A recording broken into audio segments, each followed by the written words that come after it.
Sir Topham Hatt sat in his office listening to the noise outside. The passengers were angry. The station master came in.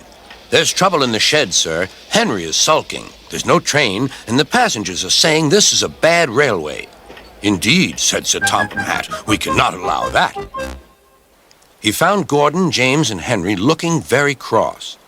"Come along, Henry. It's time your train was ready." "Henry's not going," said Gordon. "We won't shunt like little tank engines. That was Thomas's job. We're important tender engines. You fetch our coaches and we will pull them. Tender engines don't shunt." "We'll see about that," said Sir Topham Hatt. "No engine on my railway is too important for small jobs." And he hurried away to find Edward. The yard has never been the same since Thomas left to run his branch line, he thought sadly. Edward was shunting. "Leave those freight cars, please, Edward," said Sir Topham Hatt. "I want you to push coaches for me in the yard." "Thank you, sir. That will be a nice change." "That's a good engine. Off you go, then."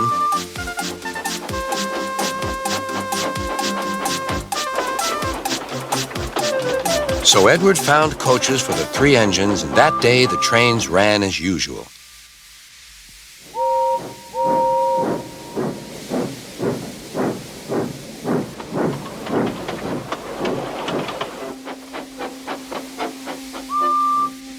But next morning, Edward looked unhappy.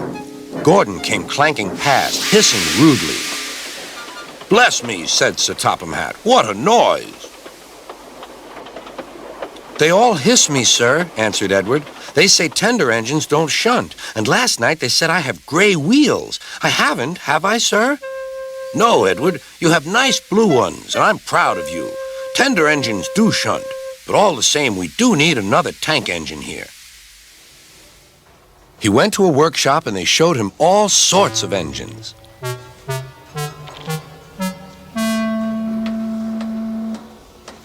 At last he saw a smart little green engine with 4 wheels. "That's the one," he thought. "If I choose you, will you work hard?" "Oh, sir. Yes, sir." "That's a good engine. I'll call you Percy." "Yes, sir. Thank you, sir." And Sir Topham Hatt brought Percy back to the yard.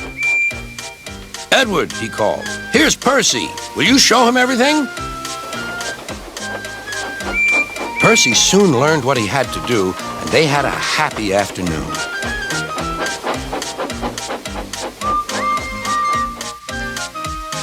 Then Henry came by, hissing as usual.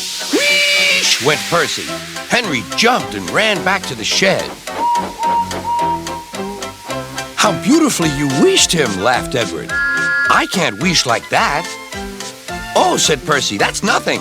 You should hear them in the workshop. You have to wheesh loudly to make yourself heard." Next morning, Thomas arrived. "Sir Topham Hatt sent for me. I expect he wants help," he said to Edward. "Shh, shh, here he comes," replied Edward.